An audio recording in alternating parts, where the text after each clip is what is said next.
G'day and welcome to another episode of Spectrum Uncensored. Today I have with me Bec from Brisbane. Thank you for joining me today.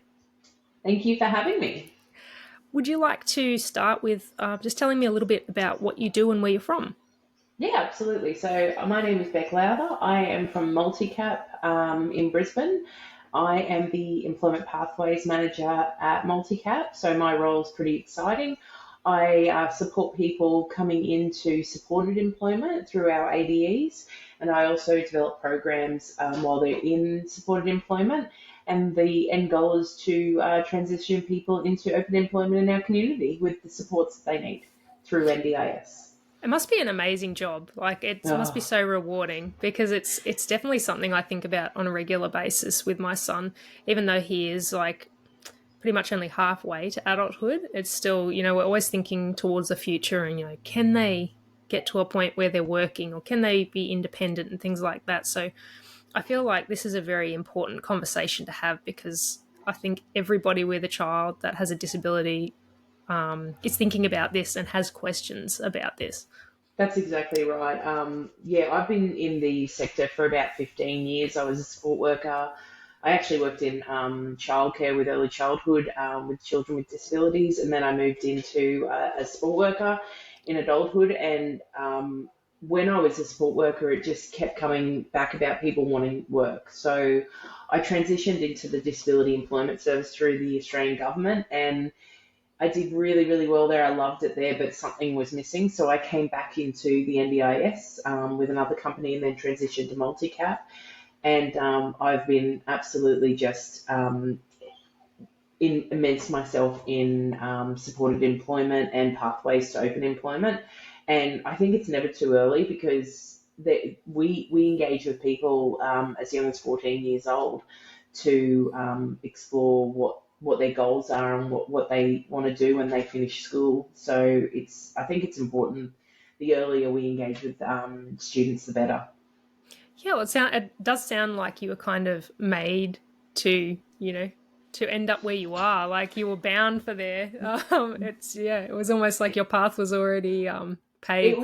It was pretty instilled in me from a very young age. Both my parents worked full time, so it was instilled at me from a very young age. It's really important to have a job that you love, have a job that you're passionate about, and my parents always used to say, if you're passionate about it, you won't work a day in your life. And I feel that way every single day. I work with some amazing people in Multicap, and I also work with some amazing participants who are doing some great things out in the community, and some of them are in open employment now. So pretty exciting stuff. That's amazing. And to know that you're making such a difference to so many people's lives and it doesn't just start and end with the person with the disability. It obviously does have that roll on effect with the families and things like that, and that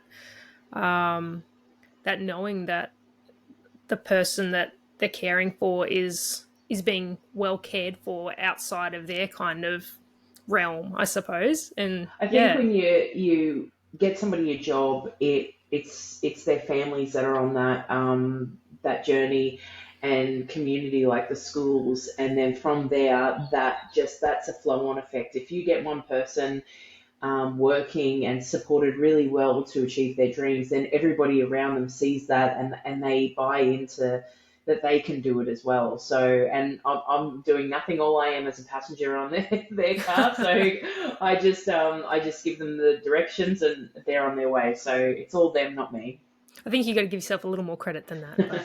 But it definitely helps to have some good support and a good guidance in that respect because a lot of people don't know where to start or where to go for this kind of help. So it's really good to hear a little bit about It how has been people can really, go about it. yeah, it's been really difficult in the past because, that we've only had really the likes of Disability Employment Service, Workforce Australia, which are really, really good programs. However, the NDIS coming in has flipped it around, and now we have that funding to individualise somebody's journey. So if somebody comes in and they want to work with animals, we can sort of work out exactly why they want to work with animals, what part of working with animals inspires them to go down that route. What do they want to do? What don't they want to do? Who they want to work with? Where they want to work? And from there, we can really map out exactly who we're going to approach about these opportunities and engage with work experience, and yeah, go from there. So I think the NDIS has allowed people to really customize the employment that they want and have that support for as long as they need to be independent, as well as supporting the employers as well, because I think that's a really big gap in our community is employers don't want to employ people that might be a bit more challenging. They're not sure, they're unsure, they're not getting the education that they need. So the NDIS and my programs as well in Multicap are ensuring that employers that do want to explore that, employing somebody of all abilities, that they have that support to back them. And again, flow on effect. If an employer is employing somebody with a disability and they do really well and they have a great experience with it, they're going to tell so many other employers, and our community is just going to be a whole lot better and a lot more inclusive.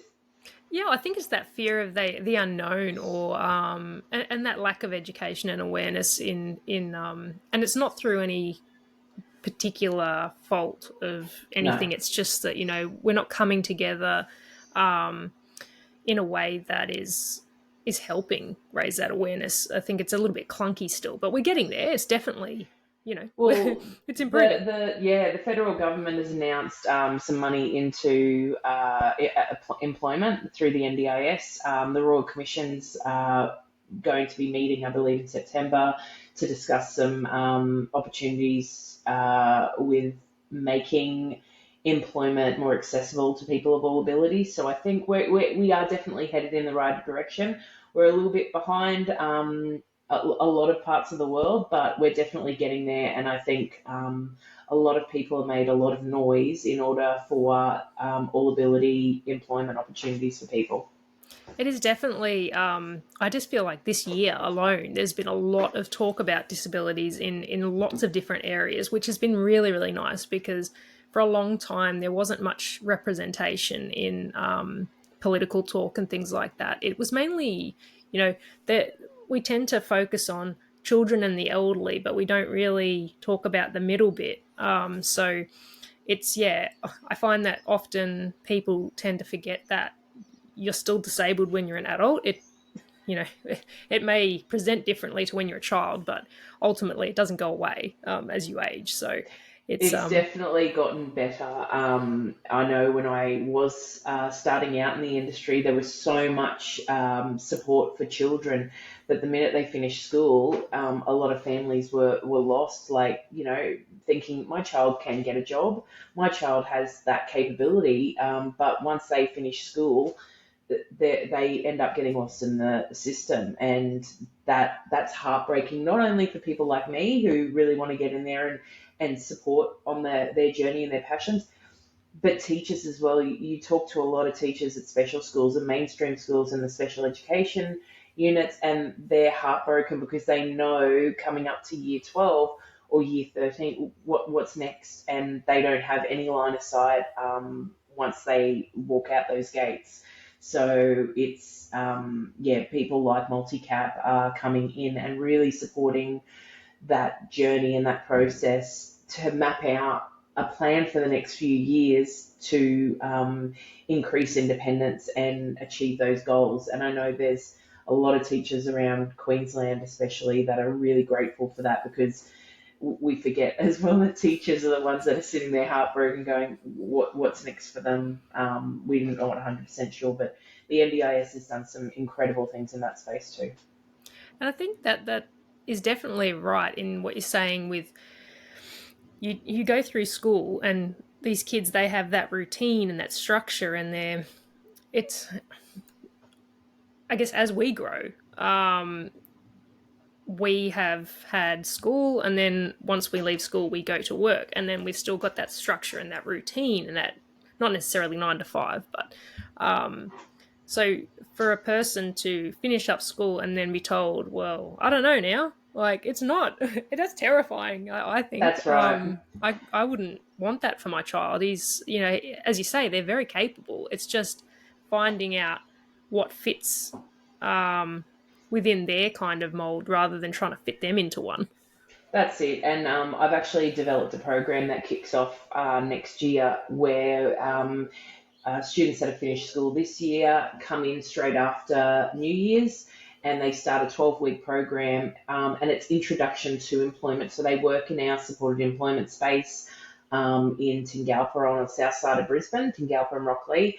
And we also incorporate not only work and skills to build work capacity and work skills, but also we're doing life skills, how to communicate more effectively in the big wide world, and how to be a bit more independent, logging on and using a work email, being able to clock in and clock out at work. So the first 12 weeks of this program is all about building those fundamental skills and also building an understanding of what the next steps are. Because the next steps after the 12 weeks might not be, I want to work in a warehouse. It might be, I want to work at a cafe, or I want to work in a warehouse, or I want to work in retail. So it's spending the first 12 weeks of that year really supporting that participant on what their journey is and what those goals are and what they want, what they aspire to be. So I'm pretty proud of that program that I'm developing, and I think a lot of uh, programs will start to roll out over the next few years in the NDIS space.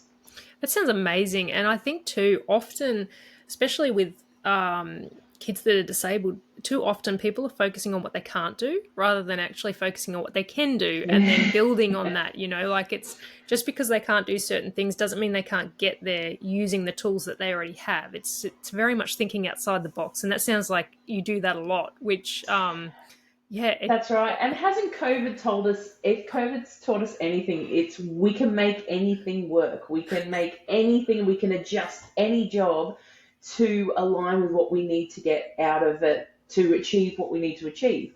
I think we need to look at that in the same way of looking at incorporating somebody with a disability into any workspace. Like we can adjust things, we can make adjustments to support their strengths and what they can do to build an employment opportunity and build an open employment opportunity where it's full wage, and utilizing those supports through the NDIS to be successful. They don't have to be there long term. They can be there long term. We've got people that are working in open employment that 2 years later they still have a lot of support.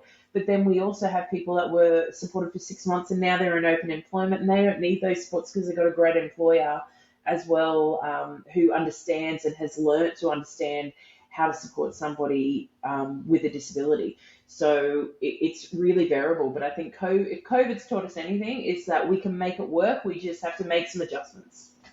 But what would you say to people that have the opinion of, it's going a bit far and having all these supports in place for, I guess, one person to get them into the workforce when you could kind of just put that energy into people that can just do it, if you know what I mean? Like, what would you say to people that kind of have that opinion? Because it is quite a common opinion. I've noticed that through school and things like that. It's like, oh, okay, well, your son needs all this extra help, but it's taking away from these people, or it's unfair because they're getting extra help when you know I other people think aren't.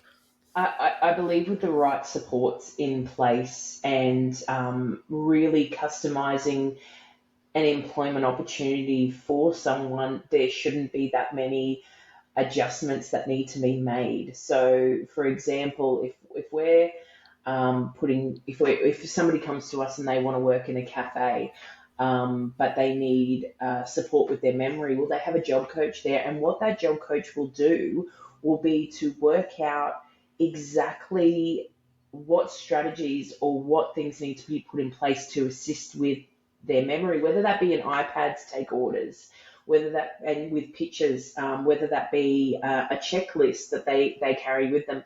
So it's not about you need to make all these adjustments for them to be successful. It's about give us some time to work in your workplace and find what we can put into place so that it doesn't impact the day-to-day operations of the business, but you're giving somebody who is passionate about working at your cafe that opportunity. And when you hire somebody with that passion, you're not going to have them off sick as much as your average worker. You're going to have them coming in every single day. They're going to be excited to come in every day. They're going to want to work for you. They're going to want to achieve.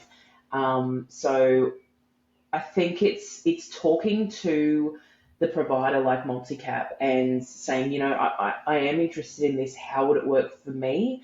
And also, how would it work for that participant? So it's really individualized. It's really customized to make sure that is there isn't this big uphill battle that has to be faced. You've got to make sure you're putting a round peg into a round hole and not a square peg into a round hole. It's very much like down to planning, and problem solving. I say that my life with my son is very much just problem solving all the time. And I think to environmental factors, if the environment is friendly for everyone, there's no real need to make massive adjustments, as you say. So it's also the same thing with what you were saying with them wanting to come to work. I've noticed that with my son. He loves jobs. Like, he loves having a purpose. I think everybody does. Everyone wants to Yeah. have a purpose in life and have a place. So I just find that people that have a disability or some sort of disadvantage, they tend to be more driven. I don't know what it is, but they do. They tend to, they want to be there and they want to do all the things.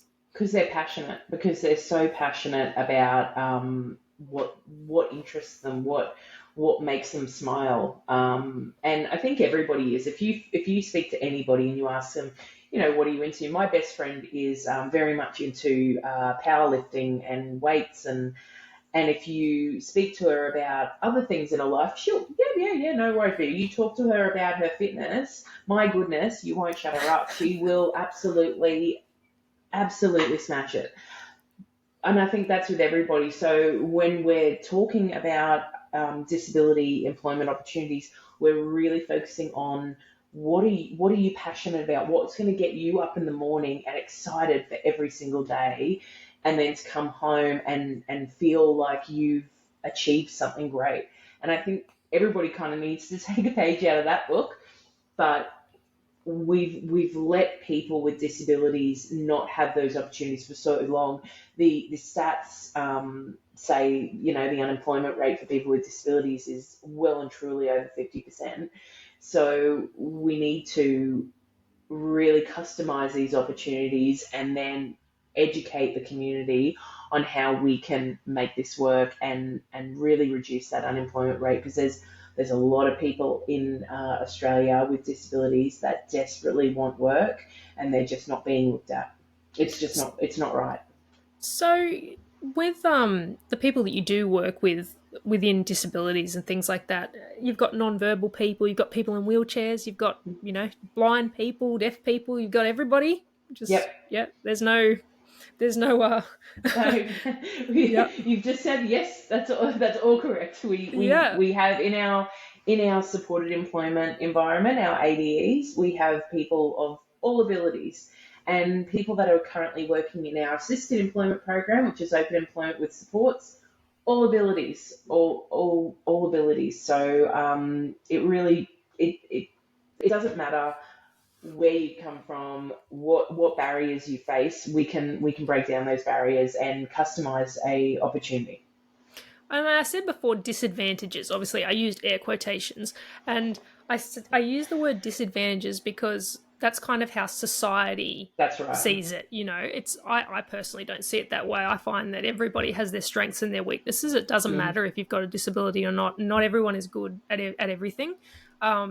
So I think it is definitely important for people to open their eyes and not define somebody by their yeah, disability, because I find that happens often with my son. My son's nonverbal, so people will often not take him seriously in a lot of ways. Like, he communicates in different ways, so it's almost like they don't believe what he's saying or take much weight in what he's saying because the words aren't coming from his mouth. So I I think that people need to be very open-minded and also understand that it's a human being. They have Yeah. feelings, they have wants, they have needs, just like every other person. It's just that they struggle here and there with things that they may not had they not had a disability.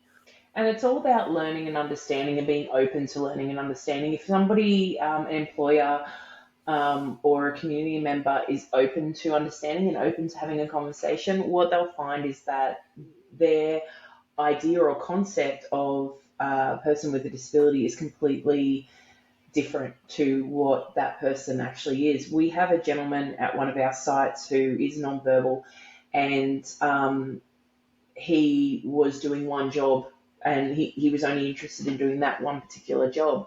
When I went to visit him to support with putting together some strategies to encourage him to do other jobs, what I found is he was very passionate about teaching me this particular job.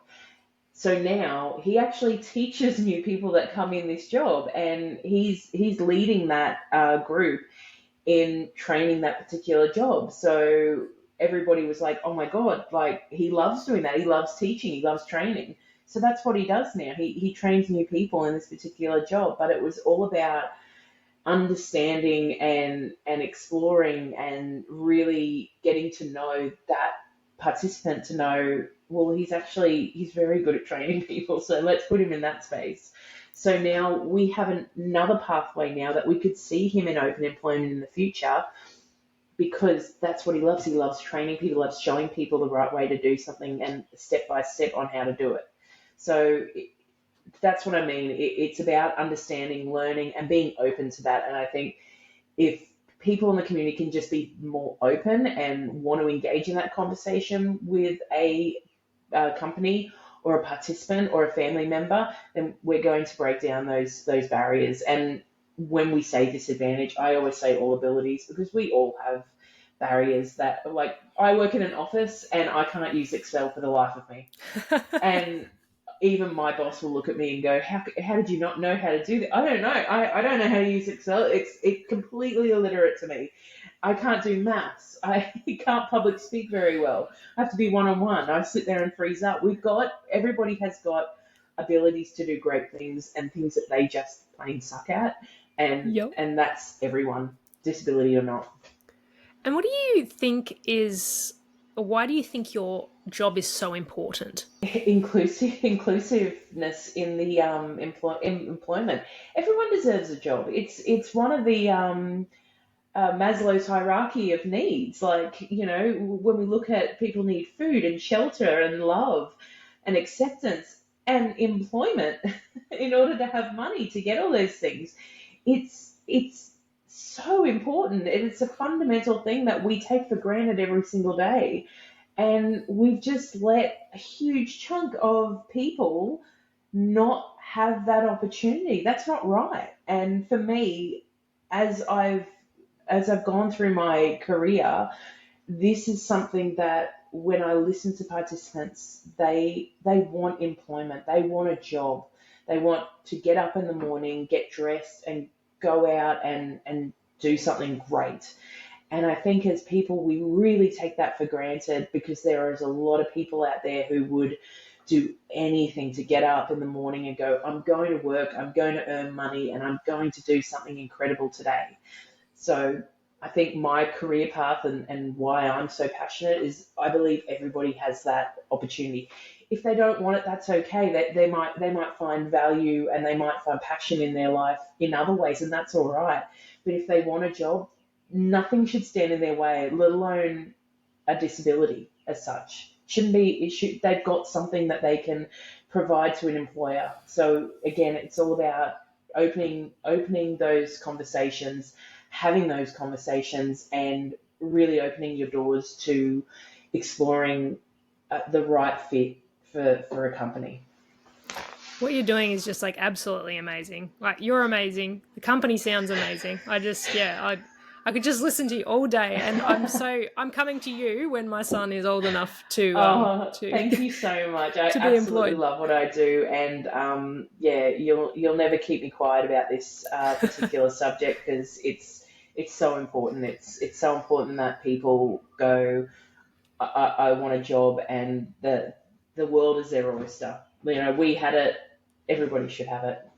I think that's a really great part about all this, is being able to talk about just what supports are in place, because people don't realize there is a lot of support out there and you're not helpless or hopeless. There's a lot of people you can talk to for some help. So Absolutely, and I would encourage people to call their NDIS, their local NDIS office, calling Multicap as well, and having those conversations with the team in customer service. They can explain what is on offer, what can be provided, and just finding out what in your area will be able to support you on your with your NDIS. Because yeah, there is so many categories, core funding, capacity building, that you can put into your plan to be able to achieve those goals. So, by all means, call your local NDIS office, call Multicap, or any provider that might be able to explore. But definitely, Multicap has those supported employment, assisted employment,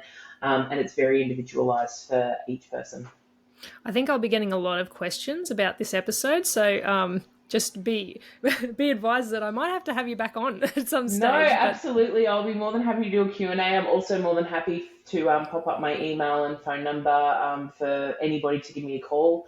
But yeah, just opening that conversation, having that conversation. I'm more than happy to come out to any family, any school, any employer, and just talk their ear off about what I love, and hopefully make a huge difference in the community. yeah, I mean, one family at a time. But it's just, thank you so much for coming on and having a chat to me, because yeah, what you do is amazing. So thank you so much, and My I hope I absolute can pleasure. I can chat to you again soon. Thank you so much, Jamie. Thank you. Take care.